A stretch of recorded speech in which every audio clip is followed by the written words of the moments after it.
Yay! More than anything, my grandkids are there, so yeah, I hit the pub about 2 hours before then, discovered the cocktail, so it was a little bit merry, but that's all right. I was a bit delicate this morning, but I'm okay now. I don't drink a lot, you see, so when I do, it's like whoa. Yeah, yeah, it was nice. Because both my sons live near me now, where we live, so it's yeah, cool. Yeah, family is everything. Yeah, Yeah. it's nice it was on the Saturday because obviously they work in the week, so yeah. Yeah, just another year. Everybody was saying to me, how old are you? And I'm going, I'm 46. And they look at me.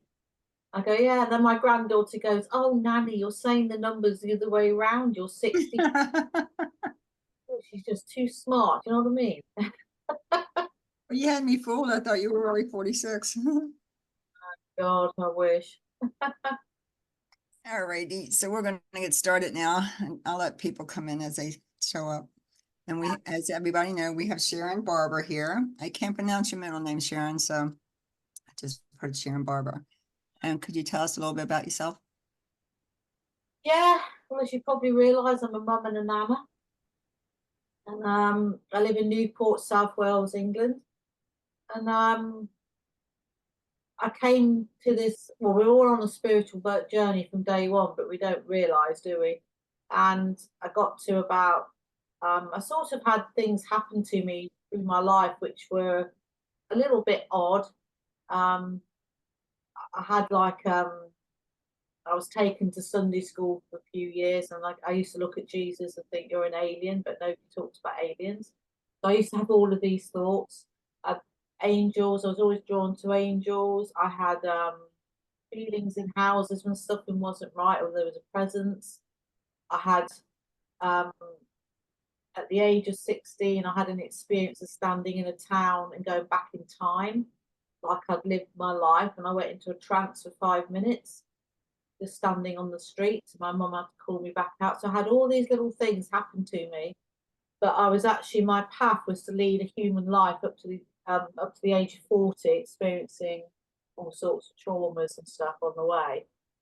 And then I was running a marketing agency with my husband, working really hard, and we managed to move out of the home into a premises so we could elevate the business. And I moved into the premises I was in, was next to an holistic healer called Jane. Amazing lady, absolutely nutty, which I realised then is the norm. So I'm in that bracket now. And I told her about a dream I'd had all my life. And I said to her, I've not talked to anybody about this. And I feel like I've lived this life, but it's not this life. And she looked at me and she said, have you heard of past lives? And I went, no. And she said, well, you need a past life regression. I just laughed, went, yeah, whatever, back to work. And all of a sudden, they started nagging me. And of course, I didn't even know about my guides at that point. And I had a past life regression with her, and it was my light bulb moment. And this life I'd lived in France.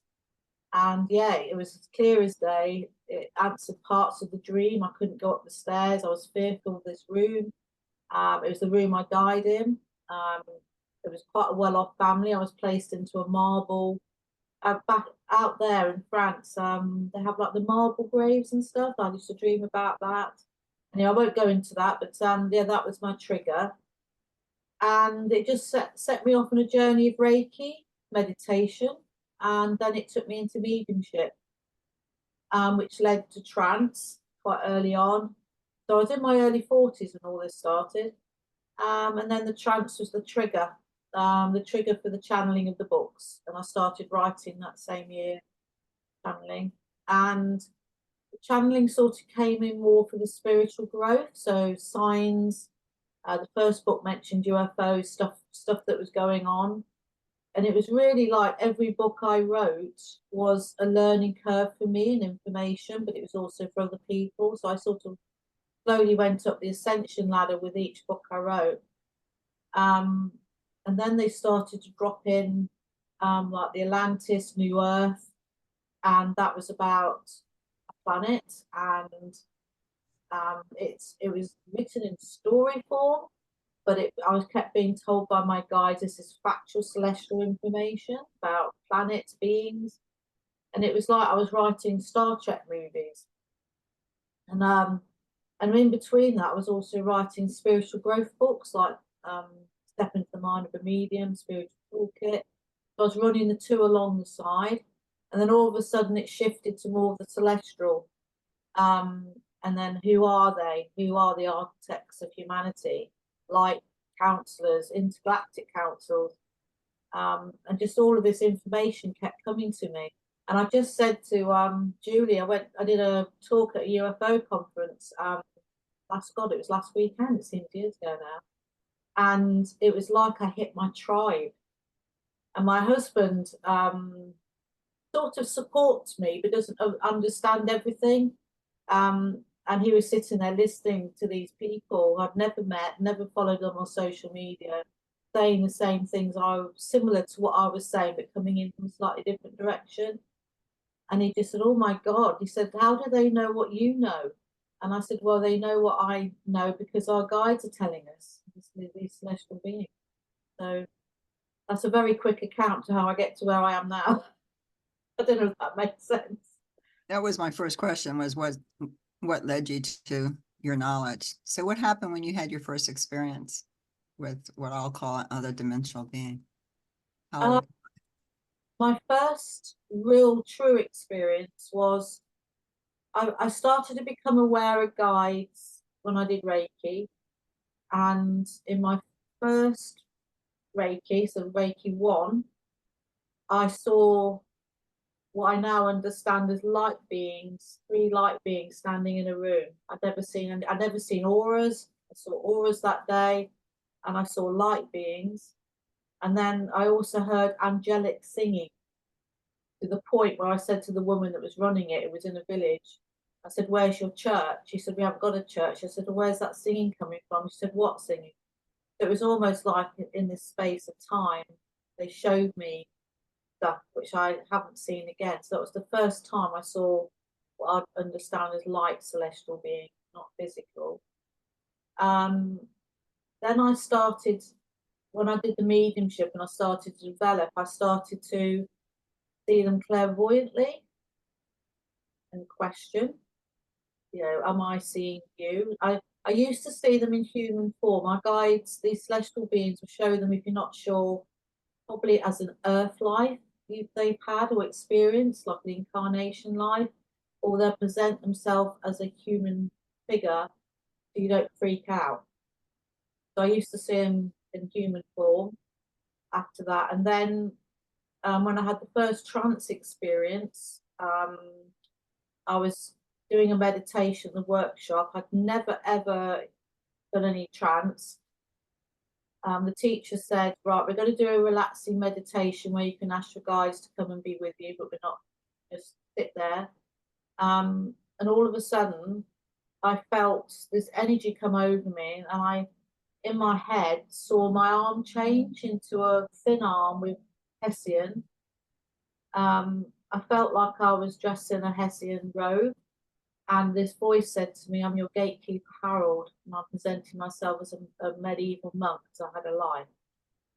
And he said, and then he had a feather in his hand, and he took me to where he used to be, and he said, "You're going to write a book." So that was like a visualization in my head, and I hadn't experienced that before. So when I came back out, the teacher was going, "How are you all been?" And there's people going, "Oh, I feel a bit hot. I felt a bit cold. I could feel somebody there." And I thought, I can't tell them what I've just experienced. Nobody else seemed to experience it. So I just went zoom and just said I just felt a bit warm. And then I just started to be nagged. And then after that, in the trance situation, when they come close to you and you start the blending, I met my guide called Telecom. And he's an Toran, very tall race. And they're blue skinned and they're quite knobbly formed. And I used to feel him, it was almost like he was sitting on top of me. And that's when I started to feel them as their true form. So I didn't get freaked out at that. And then the other times I started to see them is when we do the red light in the dark and we see them overshadowing. We started to see not human faces, but celestial faces. So I was just very slowly introduced to them visually, and then through my writing at the same time. So it's almost like it's sort of built up together. That makes sense. Because if they suddenly appear in front of you and you're not ready for it, and a couple of times when I saw them in the red light, oh my God, it's like a double take. But we always we used to make sure at least two of us saw them, if that makes sense. So it was evidential, but we didn't film. And the one time we filmed, they said film, we filmed the session. We all saw it, the film back in the session afterwards. And then when I went to get the video, it gone. They didn't want anybody else to see it. So yeah, so I've seen them through meditation.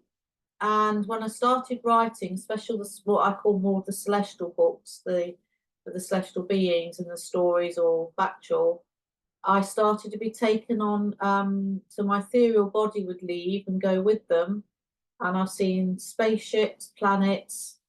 I've been taken to various places so I could witness it, so I could write it. And it's almost like you're watching it, but where you are, they can't see you. So it's like you're behind a veil, yet your guide's with you, looking after you, if that makes sense.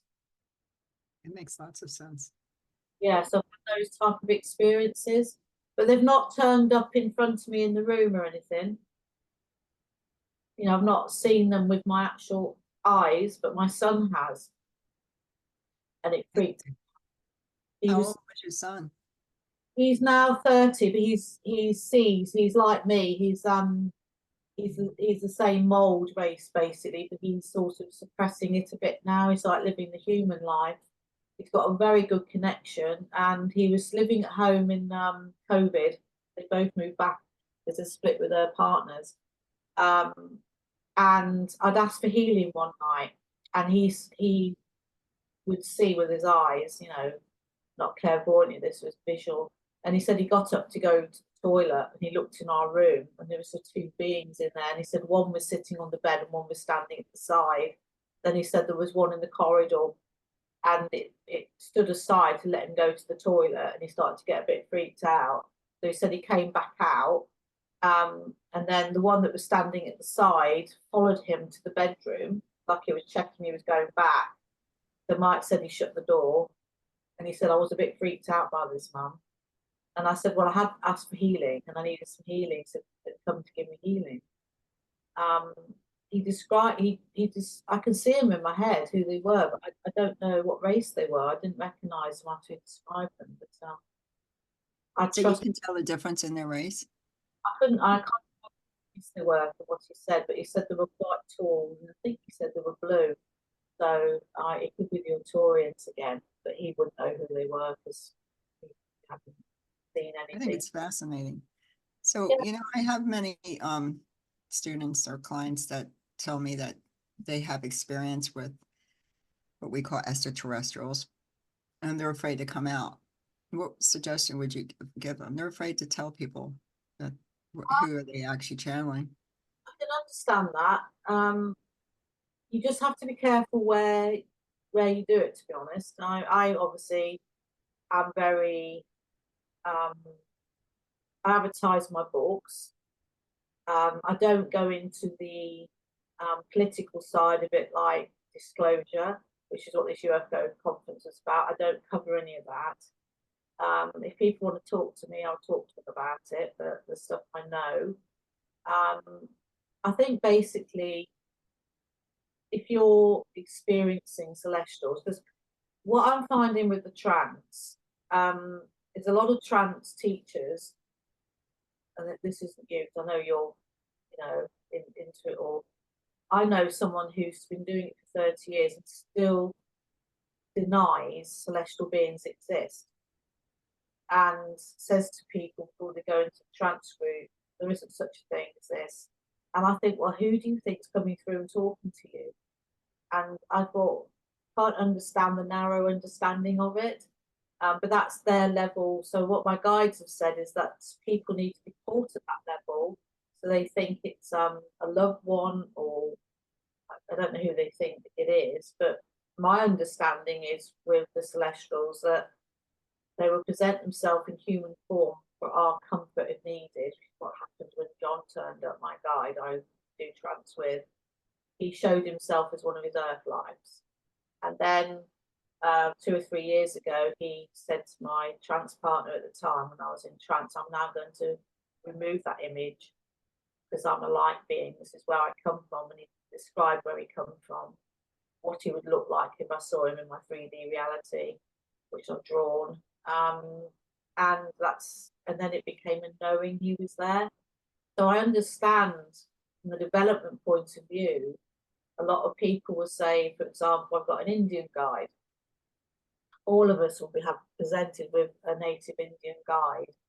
And these are light beings that have had an Earth life way back in time on Earth and understand the spiritual growth and what was taught to Earth at that time, which was taught by the Palladian beings and the Turians. They actually came and walked among them. So a lot of these guides presenting themselves as human form, so we don't have a fear with them and we can understand them. Does that make sense? It does make sense. Yeah. Understand, and they're bringing back the ancient healing practices and energy with it as well. That's all that's how the best way I could describe it, really. So if somebody knows that they have a celestial guide and they're showing themselves in their physical form, if they go across Google now or YouTube, have the confidence that there's a lot of people out there talking about these beings. The thing that will happen, which I found has happened to me, I'll probably become more isolated because some people think I'm a complete loophole. People never talk to me about what I do because they don't understand it, and I never push it on anybody. But you could start by joining a group where people are talking about things like this. I've started the quantum trance healing page, even though it's focusing on trance. If you look at that, I've been putting in, well, I've just met 2 new celestial races this week, which I have. I've met them from 2 sitters, and they showed themselves to me clairvoyantly, told me where they were from, and described, and I could see them clearly who they were. And I completely trust that information. And they've said they're going to show more and more of themselves to people, so what's happening is they want humanity to ascend, and they want to come and be with us, and they want us to be part of the universal program, the Intergalactic Council. They're slowly going to bring the exposure of UFOs and celestial beings out to humanity, which is starting in America now. I don't know how many of you from the US on here, probably all of you, but the Senate has actually brought a law out for exposure to become law. I don't know if you know that, UFO exposure. Yes, I will check into it. It's out there in the news. I got it the other day, put it in my Bengal Rose page. So that was very interesting. But what will happen is if you bring out, because when I wrote New Earth, they told me that they've been talking to the governments for years. The government's abused it a bit.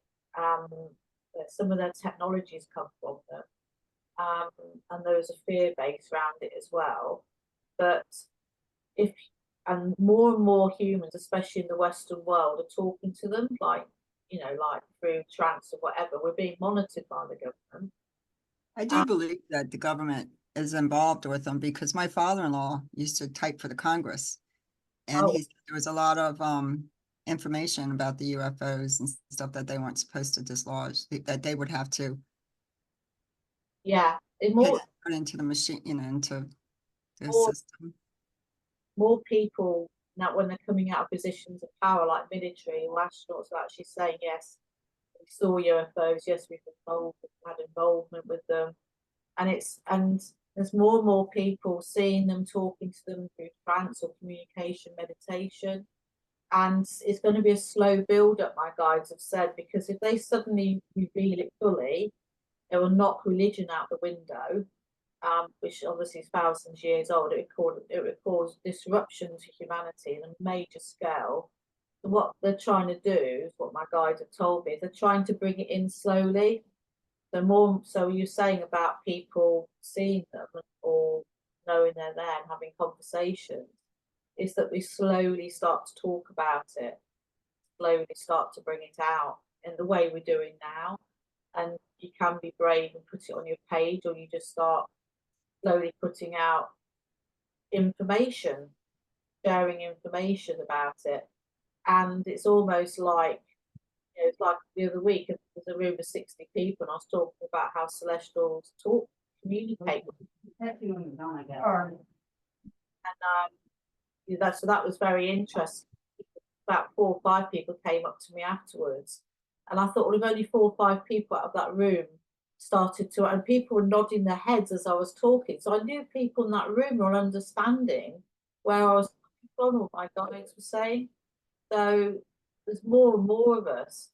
Some of the people there were just really starting out on their spiritual journey, and they were just drawn to go that day. So I just saw from the conference last week people coming in. So what I mean by different directions, we had somebody talking about disclosure of UFOs, somebody was talking about consciousness and our guides, somebody was talking about Aztec records, I was talking about communication, and there was a medium there who told us about his light bulb moments and stuff. And we all came in from different directions, but we were all saying the same thing in a slightly different way. So Yeah. humanity to ascend and evolve and accept these celestial beings, they're bringing it in different ways, so that everybody who's got different, because we're all unique, we have different intelligence levels, different understanding, different belief systems. They're bringing it through in different ways. So it's like one of the slides I showed was Jesus Christ on the cross with UFOs in the background. It was a Renaissance painting. And they used to paint Jesus on a cross with UFOs flying around it, until the Catholic Church got them out and took them down. Luckily, a couple survived. So you just think there's so much ancient history with celestials. It goes back, if you read in the New Earth book, it goes back 4 billion years. They actually say the first celestials that came to Earth and why they came to Earth. And there's billions of years of visiting. There's been beings living on here for like anywhere between 50 to 4,000 years over time. And then for some reason they leave or move on. We're actually pretty new to it, us earthy lot, at the moment. Yeah, I think they're presenting themselves more and more to people, and more are starting to believe. But here we go again. We're all mediums, trans mediums, and there's some people that don't accept it in our families and so forth. So now we're going to have the multidimensional beings to bring it out. Does anybody have any questions for Sharon? Allison, you got to unmute something. Hello, hi. Hello, Sharon. This is all really interesting, because I'm one of those people from the very beginning. I thought aliens, it's enough for me to try and understand my own journey with relating to my own guide and all that sort of basic, straightforward stuff. But just listening, I mean, you've answered several of the questions that I've written down as you've been talking. As I've listened further along, you've answered them. But one of the things, do you think, how do I word this? I've got 2 questions here, I suppose. Spirit, we all talk of it as one. We are all within this one spirit. These celestial beings and the alien beings, for want of a better word, etc., are all within this enormous great energy bubble, the same one bubble. And also, do you think that the human race the intelligence of the human race has delayed the progression of the expansion? I missed that last bit of the expansion of. Of the expansion of our understanding of what's out there, of what's more part of the whole entity of it. I'll go back to the energy you were talking about. So I understand this, and this has come to me in the last year or so from my guides, which I just wrote a book, A Journey Through Creation. There's something called the quantum domain in creative intelligence. So this is the energy you're talking about in the universe. This is what some people would interpret as God energy, light and love and light. Spiritual people interpret it as that, and it is it's a source of energy that exists, that's a pure energy, and it is of great intelligence. It can't be seen, and this is what we've interpreted in our 3D energy as a God energy. Whether you accept that or not is up to you. So they've started to bring the word quantum out. It's been part of our history since 1600s. The word came out from a science point of view. And if you look back, going back to the 80s when the quantum computers, the quantum science, they started to bring the word quantum out in the series Quantum Leap. Star Trek started to have Q and the quantum fields. And the word quantum has been started to be part of our process. And it's really come to the forefront in the last few months, where the science and the spirituality need to start to merge. Part of this quantum energy is what you'd call multiverse timelines. So multiverse timelines is existence. So say the moment this Zoom started, there's an energy line going forward with all our conversations and everything that's happened. It is recorded within this quantum energy, and the quantum energy is almost, have you heard of universal libraries, hashtag records, book of life? This is all connected with this knowledge. And this knowledge is not in a computer somewhere, it's in this consciousness of the universe. And these amazing ascension beings, which I call the overseers, and it's not the celestial races that are working with us on a day-to-day basis. These are very highly ascended beings in the 12th dimension. So then it's probably what people would understand as God level communication. They oversee all of this, and this information that's held from every single life in the universe is how we create our incarnation plan. So say, I don't know anything about you. So say at the age of 40, you were to have triplets and postnatal depression, then your dad was going to die, and then you're going to lose a leg. That's quite a lot to happen in a year. They'd go back in the multiverse intelligence and find something similar that's happened to someone else, and they would gauge what would be needed to trigger this, and that the back of that was your spiritual awakening. So I know that sounds a bit extreme, but I'm trying to give it as an example. So the intelligence that's used for your life plan here comes from this source of energy. Within this source of energy is also all the knowledge. So when you were saying about humans, are we perhaps delaying it? We are delaying it only in the way that we aren't seeing this ascension process, we're not seeing the light, and it's taking us a lot longer than they hoped for us to see this. So there's been many experiments through history. There's been many beings who've come to Earth, and the last one was the Egyptian period that helped build all of that era. You got Atlantis, Mayans.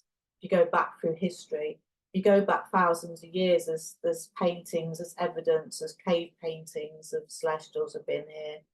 And that's about as far as the evidence goes back, is probably about 13,000 years.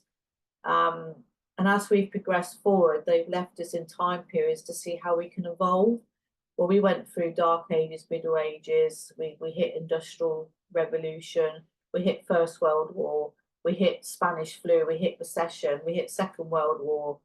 The knowledge that was brought into us about the bomb, the nuclear energy, wasn't for a bomb. It was to actually help humanity get away from the Industrial Revolution and build what would have been even though it's not thought of now, a cleaner energy. But it was misused, and that was the massive trigger for the guy, for our celestial architect, so Intergalactic Council, that oversee us, to say, okay, this isn't working for humanity. Humanity isn't doing what we hope they do on their own. We're using the incarnation process. We're using this lovely energy, the higher selves, they've got guides. It's like we're banging our heads against the wall. Hardly any of them are seeing this, because we were allowed to try and, even though we were worshipping God, we're going to church, people believing in angels, it wasn't enough to help us accelerate to where we need to be at the 3D energy or the 3D matrix. So they started to bring in what we would understand as elevated star children, crystal rainbow. I don't know if you've heard of any of this. And these are elevated children. So we're all star children. We all come in very pure energy. But these were children that were going to make a change. So if you they started to hit around the 60s and the 70s, you know, the peace times, all of that. And then it sort of went into the 80s a bit in the 90s. Then there's a bit of a lull. The year 2000 was a hope of a real, when we had the millennia, people became hopeful that this would be a change for Earth. And then you had 2012, which is the back of the Mayan calendar, where everybody thought the world was going to end. Actually, it was just a shift. So on and on this goes. There's all these things put in place for humanity to try and see the light and change. Unfortunately, it still wasn't enough. So a new awakening came in, and they planned a COVID era for us, which is the back of the quantum era. And that was basically to stall mankind, to try, and I don't know how many of you had a shift in that time. You probably all put your hand up, something happened to you, to make you think, we need to stop, we need to change the way we look at our world. But it might have been a shift in your spiritual path, the way you looked at things. It was massive, and it's really, we lost somebody in that time period as well. And I said to my guides, this is horrible, but I understand why it's happening. And I said, what was this planned? Was this planned for humanity? And they said, no, it's actually quite a recent thing. But what they do is they go to all the soul bases and all the higher selves, which had probably planned a longer life, and said, right, we need to create this illness amongst humanity, which they won't have a full understanding of, to stop them and create a reboot. So that reboot is of an awakening period, which I've been told is going to shift up to about 2030. So there's going to be Earth events. It's just a shake-up for humanity. I don't know if you've noticed, there's more truths coming out in your own lives. I've found people around me are facing things, that fears from the past. And there's been all of these changes going on, from little things through to big things. But we can't, as a human race, as individuals, overthink this. So we have to take it back to ourselves and worry about ourselves, get ourselves right, heal ourselves, and then we can work with people around us. And a lot of us are being put in place for this. So we're like the ground workers. So when it does go tits up, they do bring out more about UFOs. People start to question their lives, question their spirituality, question everything. You need people in place who've got an understanding of it to say, right, I'm here to help. You know, there's another picture, and hence the celestial beings to be talked about more. But it's going to happen over the next few years, if that makes sense. Right, I'll stop there. Did I answer it? That was great, thank you. Within that, you've enlightened me hugely, and a lot of things ring with me. 60s baby experiences and various bits and bobs, and observations of things. One or two things have just sort of dropped in as if so I'm a little bit more aware and very much more open to the understanding. So thank you, that was wonderful.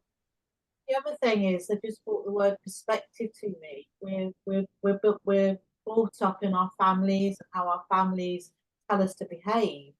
And if you've had trauma in the past, one of the things they've said to me is the deep core healing. Deep core healing means layers of trauma that needs to be healed. And that's part of our spiritual journey for this awakening. And it might be you just need to heal a little bit for that next little door to open, and another bit needs to be healed and another door open. And I find that's how I've been for the last 10 years, because I've had trauma from my childhood to heal. And I thought I dealt with it. And then when I reached 60, I realised I haven't. Something happened. And I thought, oh my God, it all came back again. So it's like, it's just this healing process. And I found with the trance journey or any spiritual journey and any workshops I do, or in individual teaching, there's always some healing that needs to be done. For example, I had a student for 6 weeks for trance. 2 of them were healing sessions in the end, because we needed to heal stuff to shift. And it's how we look at our perspective of how we treat trauma in the past. And we mustn't be afraid to get medical help, because my guys still say you still need your doctors, you need your counselling, but you're not out of the woods yet. But then there's holistic treatments that can help, sound healing that can help, meditation that can help, and they can run along together. It'd be nice if more people would listen and take that advice. A lot Yeah, of people just want to jump to the. not easy though. You're in the middle of trauma as well. I find people don't listen, and I found as a spiritual worker, I can only give so much energy. If they don't listen, sometimes my guides say you've got to let go, let them go further down their journey, and then if they come back, you can help them. It's hard though. I relate to that. Does anybody else want to ask a question? Janine? Hi there, Sharon. You hear me okay? Yeah, you? Yeah, good. Would you say that you're heavily connected to the Arturians? Yes, yeah, my guides. Yeah, I'm only aware of one guide with them. yeah. And is that for the planet Arcturus? They don't call it that to me. They call it a blue planet. Okay. I've been to them in a meditation where he's taken me to meet his family through ethereal travel. It's nothing like Earth at all, really. I think they do come from that region. Yeah. Knowing them as something else, who it's confused. It's like the Anakai, called Toranigans or something to them. They've got different names. It's what we name them, well, from communications. But yeah, have you got an Arturian guy? Yeah, I've connected to the Arturian, yeah. Pleiadians, well, a couple of origins as well. But do you find that of the different origins, they've got different skills that they bring to you to share? Yes, the Taurians are a very peaceful race, yet they're also they protect her from what you'd understand as aliens. So they call themselves celestial. So the ones that work in the light, they like to be called celestial beings. What's alien to them is behavior that's not in the light. So there's many races out there that aren't working in the light, and they actually are one of the protectors of Earth.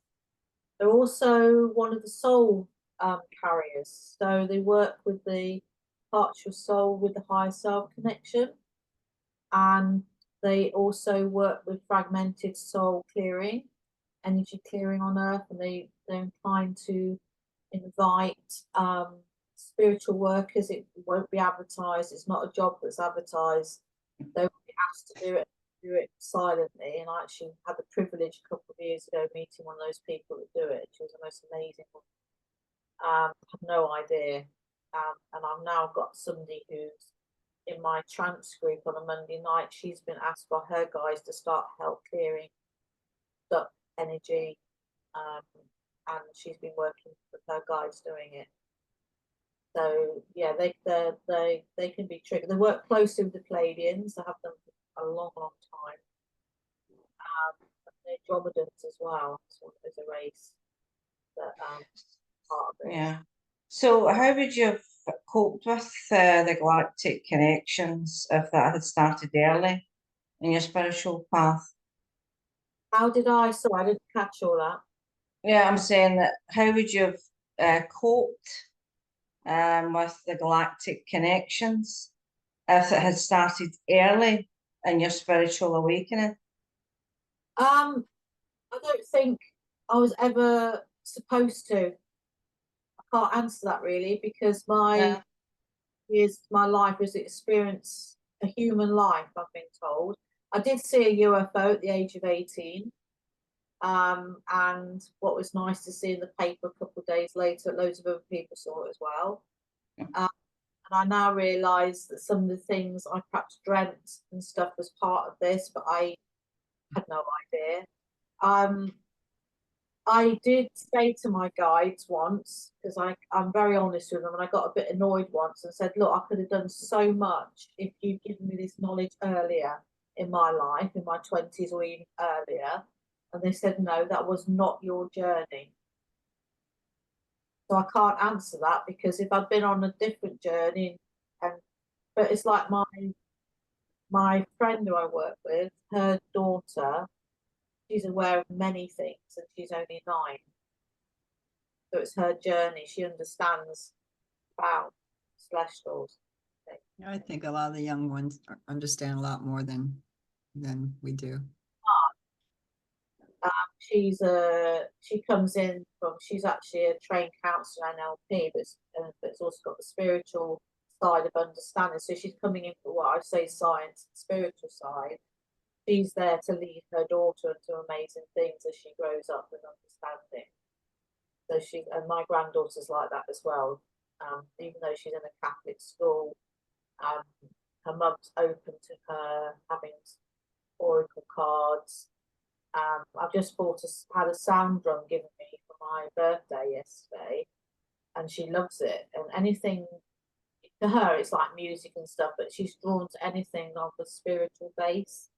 So she's another elevated star child.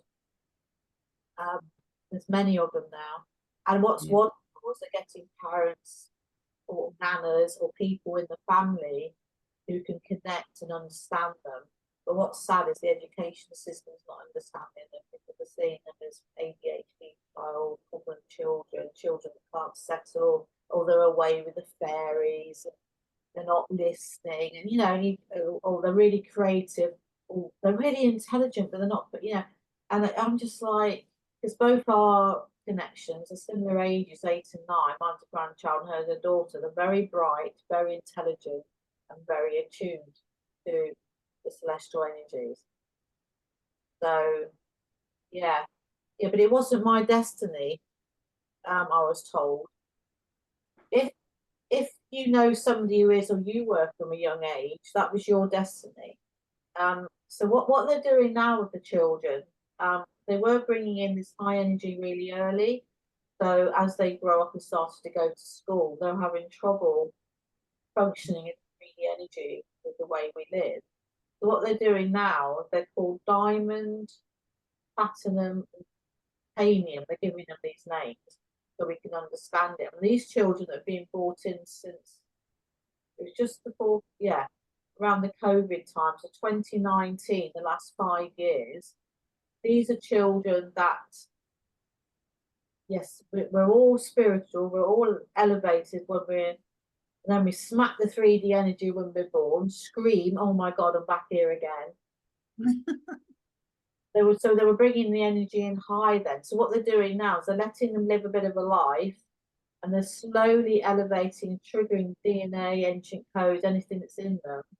So the time they hit the teens and 20s, they'll be at a more highly extended state, but it would be more gradually introduced into the Earth atmosphere or 3D reality. And then they're hoping over time as we ascend that all children will become more elevated, and the planet will be, the plant life, animals, and we'll go to the 4th and 5th dimension. But these will be the ground workers, these children that are being born now are going to be the next wave of ground workers that will help humanity.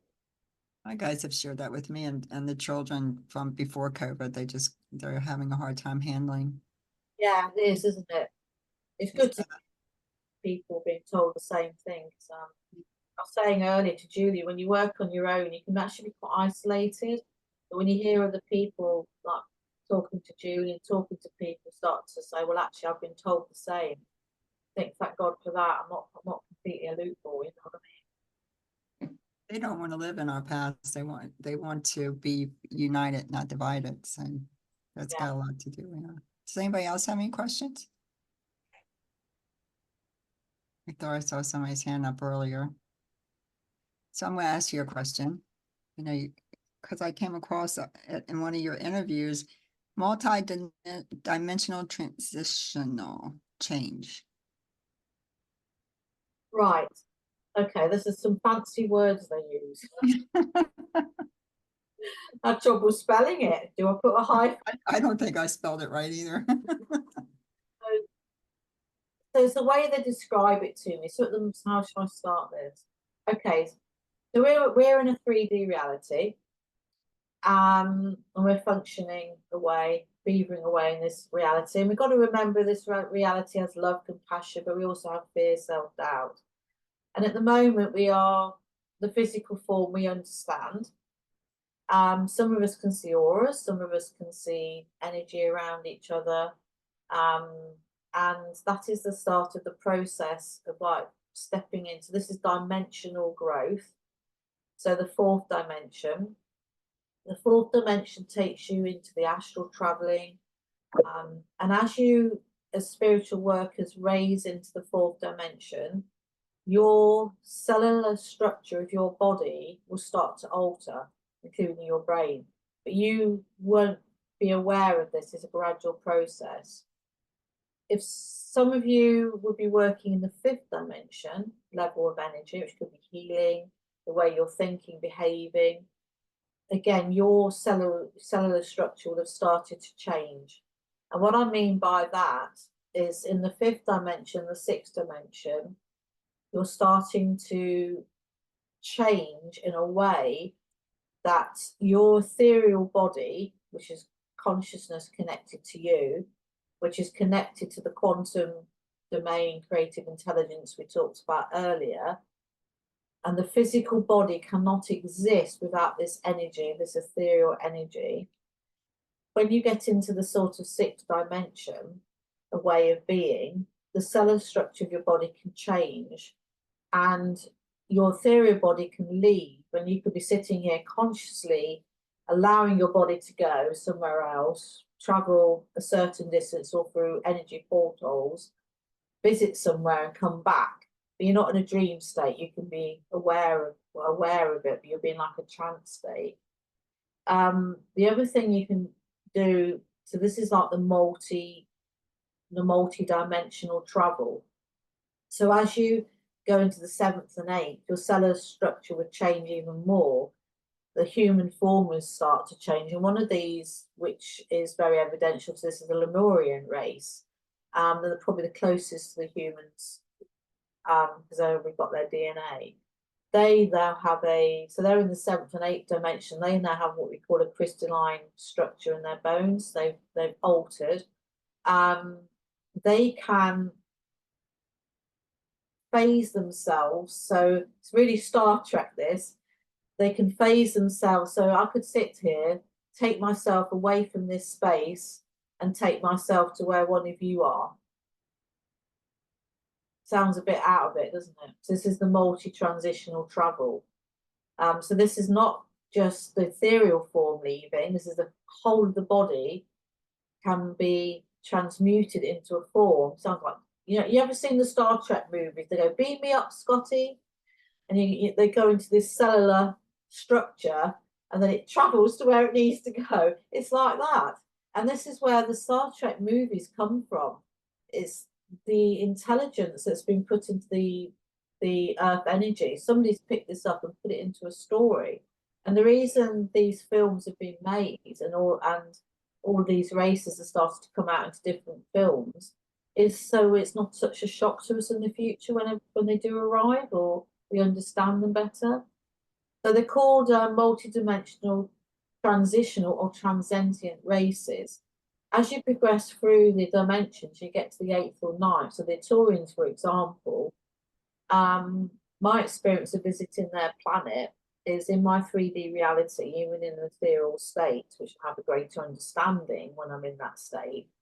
I was taken to their planet and saw pyramid-shaped structures that were joined together and like mirrored the planet.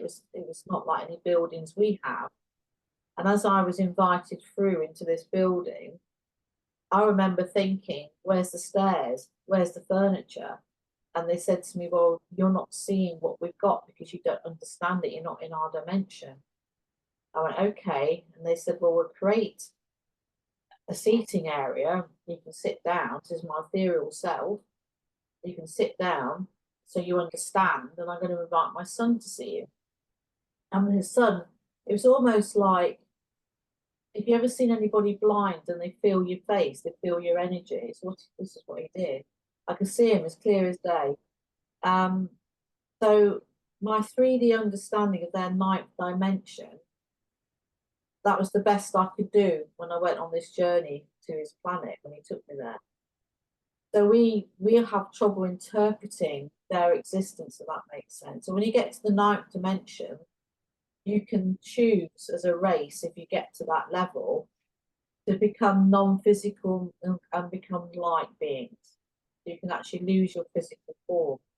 And you can be both. You can have physical and light. And then once you hit the 10th dimension, which is this, like my guide come from Salatorians, they used to be a physical race millions of years ago. They're now light. They have consciousness, but they can create a space that looks like a planet. They can show themselves as a human form. So that's where the multi-transitional comes in. They can become light, show themselves as a form, walk amongst you as a form. And it's way beyond our understanding. It does my head in a bit, to be honest. Yeah, that's a lot, but yeah, it sounds pretty cool though. How else can it exist? How else can it exist? You know, I'm sitting here looking at my computer, looking at the sun, looking at the leaves, seeing this 3D reality. Guides have told me when they look at us, they see energy. Because I don't know how many of you have ever had the experience, and it happens to me a lot. When I go to the toilet and I'm sitting there, and it's like I zone into the now because I need a pee. My guides give me some information, and I say to them, "Why are you doing this? I'm in the toilet." Looking at you in the toilet. We're just seeing some energy, and we know that you've got your mind set that I can give it to you now because you've stopped thinking about what's going on around you. I went, oh, okay. So that sorry, there was a hand up. Oh, Kim? Yeah. Hiya. It's interesting talk to hear about the dimensions and the different levels, and you know, so say for instance you're extended to the Lemurian, the 7th dimension, and you want to bring that to a level, say for instance on your skill set, you maybe want to do a wee bit of the more of the mediumship. How do you adapt from that extension to the other dimension to develop the soul links? How do you do that? With the mediumship, like building a muscle, isn't it? Start at the level and you slowly build it. Are you doing mediumship now? Are you a medium? Just sort of, you know, tinkering, you know. She's a developing medium, I would say. Yeah, tinkering on it. Yeah. My understanding of it is I just describe things how I see it. So, you know, I describe it from my point of view. So when I did mediumship for a few years and I did platform work, so I can sort of developed an understanding. So in my mediumship, I would call it elevated work. I had to build my energy up on the night. My guides were there. They opened the door, went up to the energies. That's how they always describe it to me. In the queue, I'd see a bus stop with a queue of energies waiting to come forward. So I call them human essences, loved ones that have gone over. And they are coming from a very high dimension of energy. They all have different level bases where they're from. So some could be 6, some could be 7, some could be 8. they're all linked to the quantum energy of the universe. And this is shown to me as a circle, very elevated energy. So have you ever noticed with mediumship, most mediums will be sporadic in their information? So it would be, got your grandma here, she's got grey hair, she's fat, got a wart on her nose, she hated bread. And you're getting feeding information. Quite often mediums aren't over fluid in the early days. They're getting their key bits of information they need for evidence. So that person they're giving that information to understands we've got Granny with us, and this person isn't making it up, then the medium's not making it up. And it's an elevated energy. But what we have to understand is they come down into our energy field. They start to come down through the energy layers as we elevate up to the 5th dimension level and beyond. Yeah.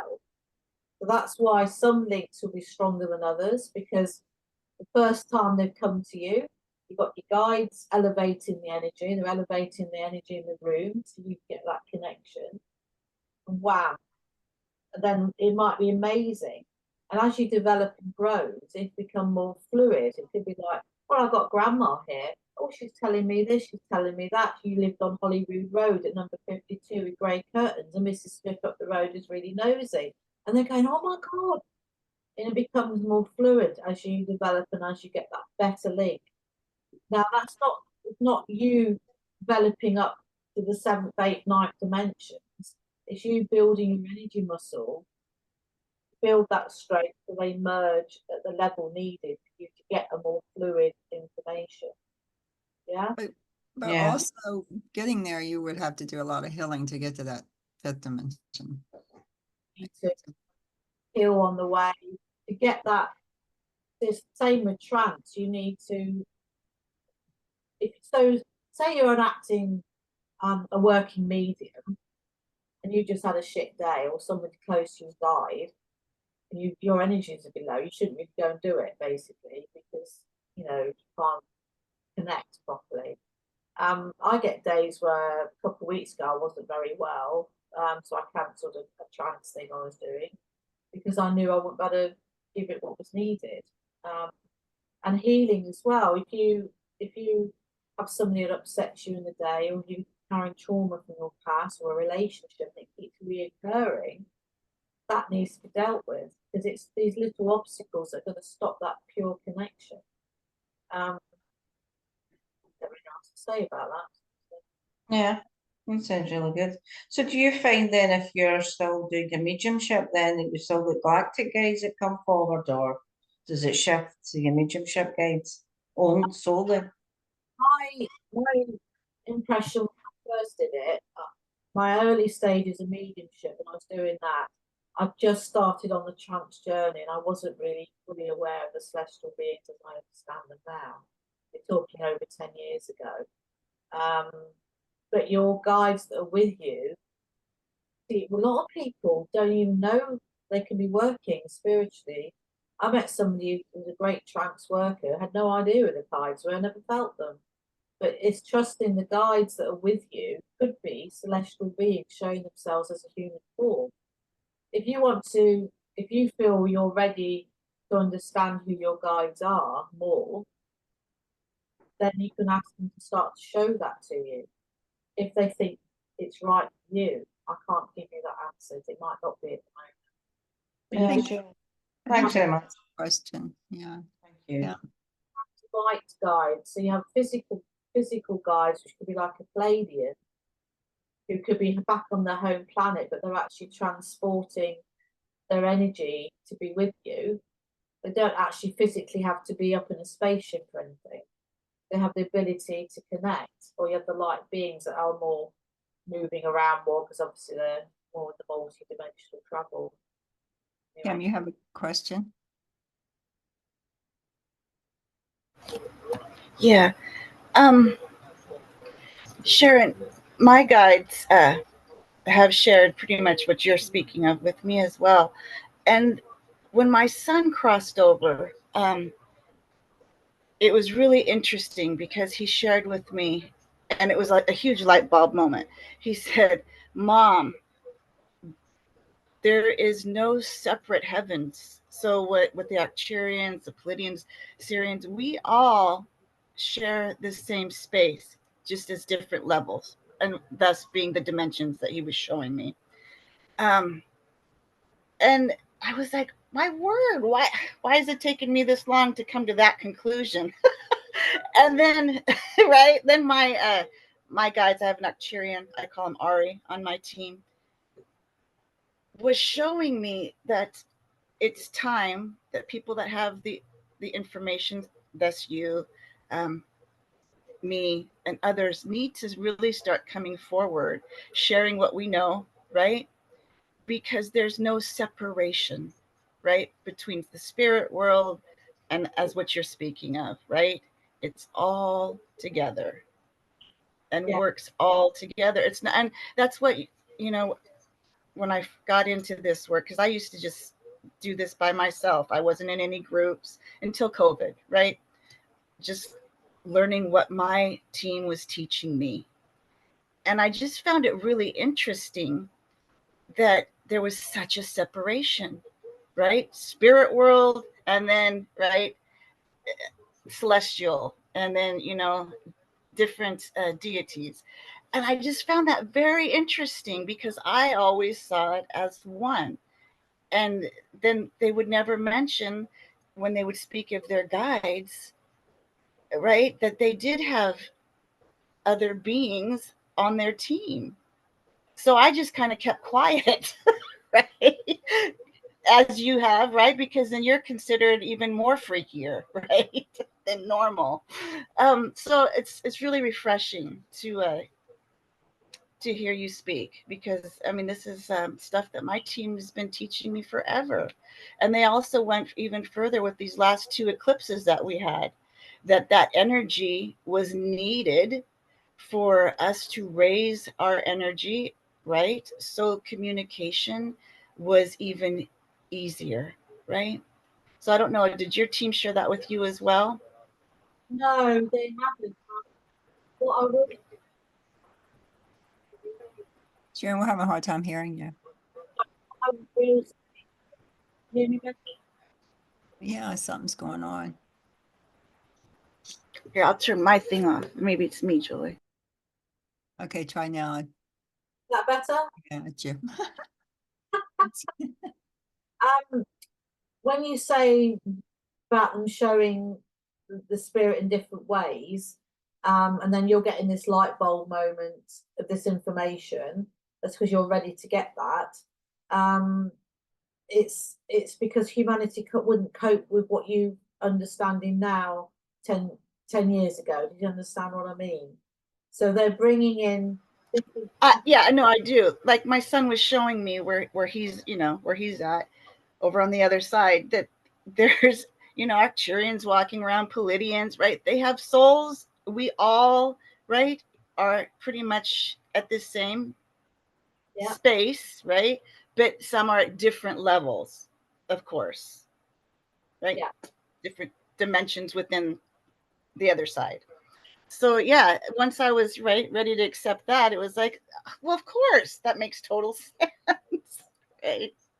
The other thing is, my guy is just saying to me now, is that we have to understand that everything they're trying to do is for the greater good. That is the greater good of the whole of the universe. They want Earth to thrive. We're like a pretty pivotal planet within the universe, as an example of trying to get us to ascend. In fact, they use us as an example in teachings through the universe, I've been told, of how not to do it.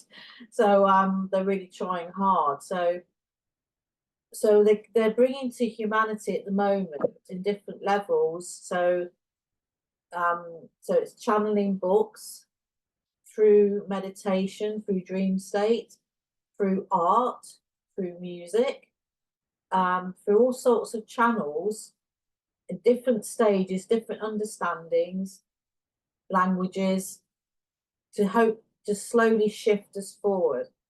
So remember I said earlier, like there's going to be a pivotal point where a lot of stuff's going to be revealed. So people like you, me, who've got that understanding at that higher level, we're about to talk to people and say, right, well, this is where they're coming from. These beings want to help us. Right. They've shared that with me as well. Yeah. That it's very, they've almost showed that it's crucial, you know, that you finally put on your big girl panties, you step forward and you share what you know. Right. And I had to laugh and giggle when you were talking about the toilet, because my loves do the same thing. When I'm in the shower, on the loo, right? They're like perfect opportunity, because now we can really zone in on you. So I just had to laugh at that. That was cute. Going back to spiritual development, the question of like getting to know your guides, the key to this is meditation and mindfulness. The more you calm your mind, and this helps with the trance connection. And the trance is the key connection for celestial communication for all of humanity at a telepathic level. Because once we realize that and our telepathic mind ascends as we grow over the years, we will be communicating less verbally. We're about to, at the moment, we've got a guide who speaks to us and we can answer sort of here. That guide is probably in another part of the universe or in a spaceship. We're about to say to this guide, or say Telecan, my guide, hi Telecan, I'm doing this today. Do you fancy?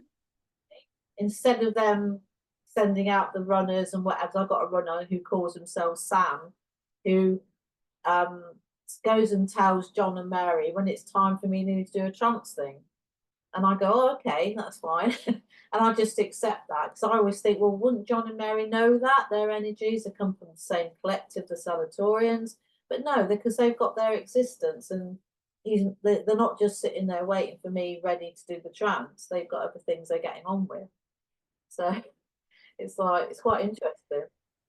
I think we could probably speak about this for hours and hours. It's very, I'd love to have you back in a couple months if it's okay with you.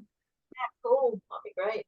If you wanted to get any of her books, I've got a couple of them. I actually have 3, but I can't, the other ones. The Spiritual Toolkit gives you a lot of information. And Celestial Guardians. She's also, I don't know if you can see it, but these are really good books. And Sharon has also a lot of books, and she has CDs now, right? Yeah, I'm actually just on the verge of doing my audios. I've just done 3. They're available. So it's Trance, Celestial Guardians, Atlantis. They're on audio now. And they're through my SD Bengal Rose Healing shop. So they can be downloaded as MP3s and stuff. Yeah. A lot of This, people, yeah. yeah, the Celestial one gives you a lot of information on what Sharon was speaking about. And also what are elementals, the Palladian Alliance, so on and so on with other alliances. Very It's really, Kim, you have to mute yourself because we can't hear with it. So go ahead. What were you saying, Sharon? they're at a down to earth level as well, the books. So they're done at an understanding that, you know, if you sort of starting to understand about celestials, it's not a scary, it's at a down to earth level. Why do they help us? Just slowly try and bring people into that understanding. That makes sense. It does make sense. Sorry, Kim, I had to mute you for Sharon to be able to get her. Does anybody have any questions before we go? We're going to go. I have a class coming up, so I'm going to have to shut it down. We'll have Sharon back in a couple months. Get some more of this out there. Thank you, Julie, for the opportunity. Thank you so much. Thank you for your time. And thank you everyone who came. I'll see you all soon. Bye-bye. Bye-bye. Chin chin. Chin chin. Get over here.